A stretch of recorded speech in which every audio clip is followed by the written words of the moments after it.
In the last episode, I painted the body, applied some carbon fiber decals, and finished it off with a nice coat of clear.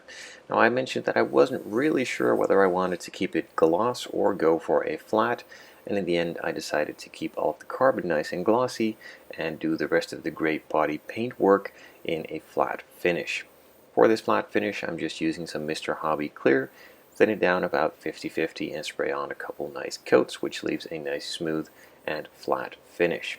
Now while it is still pretty wet, I'm already going to be peeling off all the masking tape to leave a clean edge so that it can shrink in a little bit and not stick to the masking tape all that much.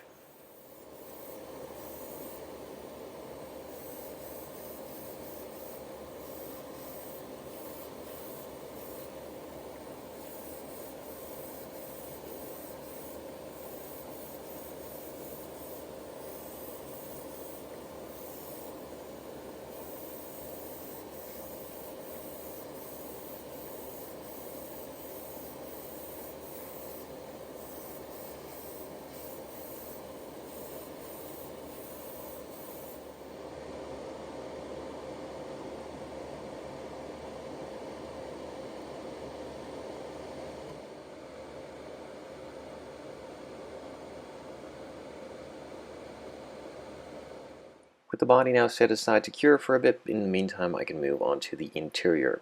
Now for the interior I'm going to be going for a custom color combination. I'm also going to be mixing a custom color for the contrasting orange. I'm just mixing some Mr. Hobby yellow and red together to get the orange that I wanted, and I'm going to be painting the calipers to match the interior just to give it a bit of pop to the exterior, and also some of the interior bits will be painted orange and it will be masked off, and some will be painted flat black, and some carbon fiber will be added too.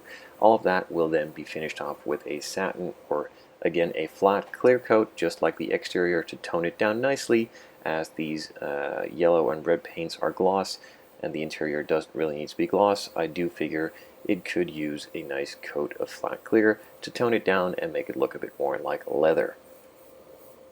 Now before doing that, of course, I applied some decals. There were a couple of carbon decals for the dashboard and some for the seats, which were pretty horrible to apply. Very complicated shapes. They were pre-cut, but they didn't fit as nice as I'd like them to be.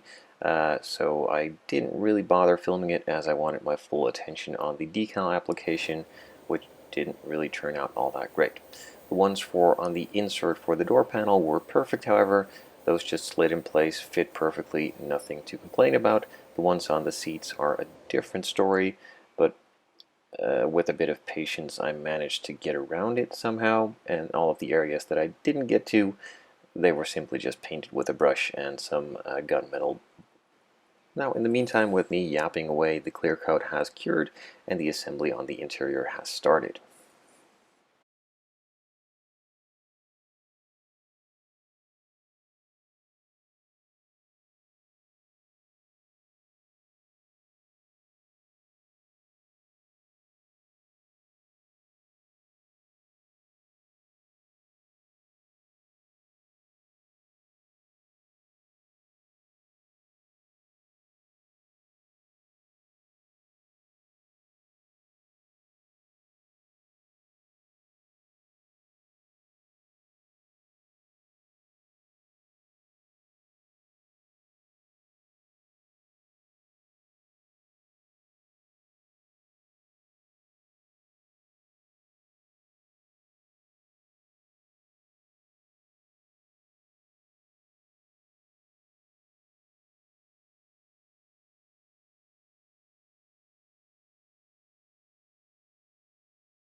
A couple more decals and smaller bits were applied as well, and I could then move on to the tedious task of putting the interior and exterior together.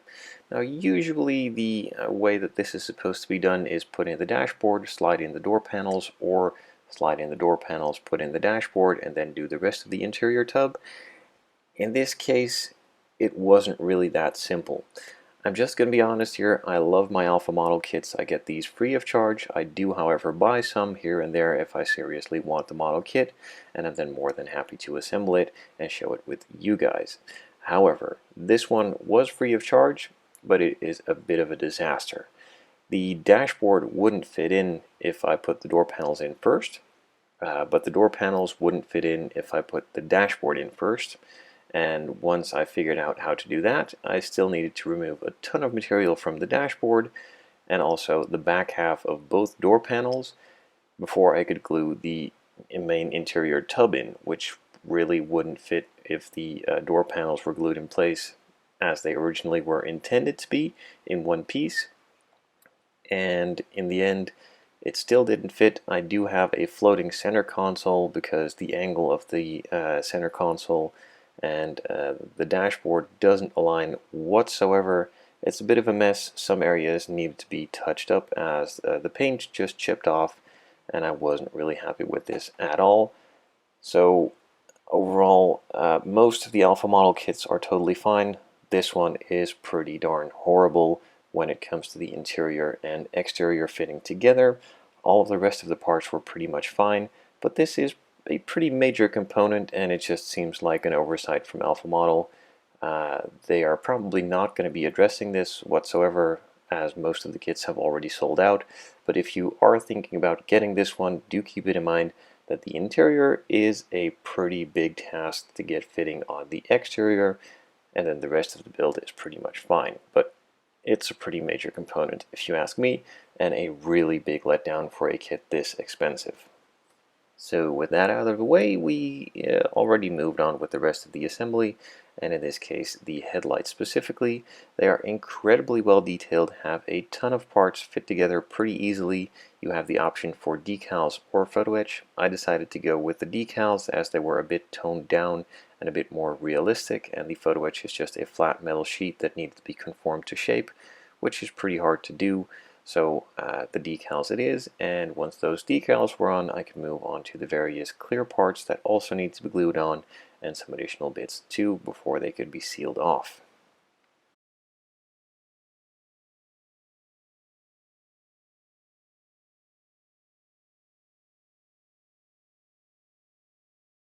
Some grills and meshes were glued in place. I could then move on to the brake calipers, discs, and the sort of assembly hub that it also needs to be put onto, and then put on the wheels.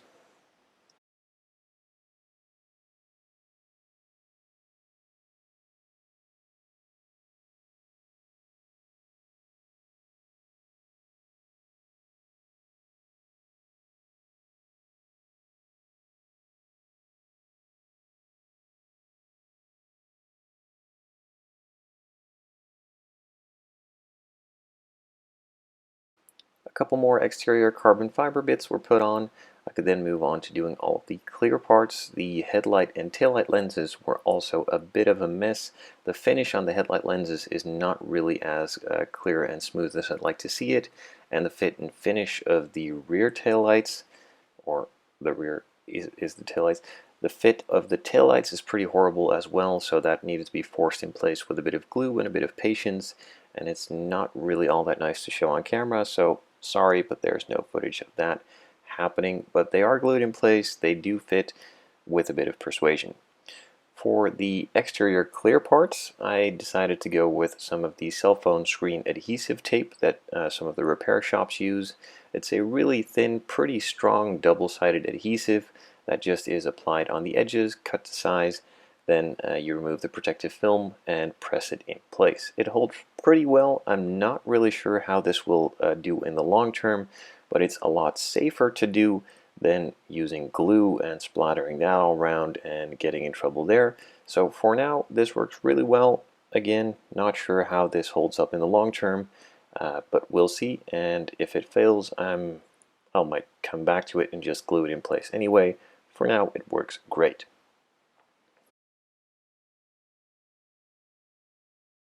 A couple small decals needed to be applied to the center caps of the wheels, and that finishes off the build. Now, I am a bit mixed up whether I like it or not. The overall finish of the build is pretty good. The exterior looks great. Not 100% sold on the color and or the finish, but it's not bad and it's not great. Overall, pretty happy. The metallic flake is a bit big, but then again, it's an Aston Martin. However, it is a scale model, so not sold on it. And of course, the interior fitting and finishing, which was absolutely horrible, doesn't really put this one at the top tier of my list of favorites. However, once it's all assembled, you can't really see that much of the interior anyway, and it's pretty much about the exterior, and some of the orange highlights on the interior do pop out really nicely, and the exterior finishes off really well too. So overall, not too bad, but do keep in mind the interior is pretty freaking horrible to fit into the body and finish it off.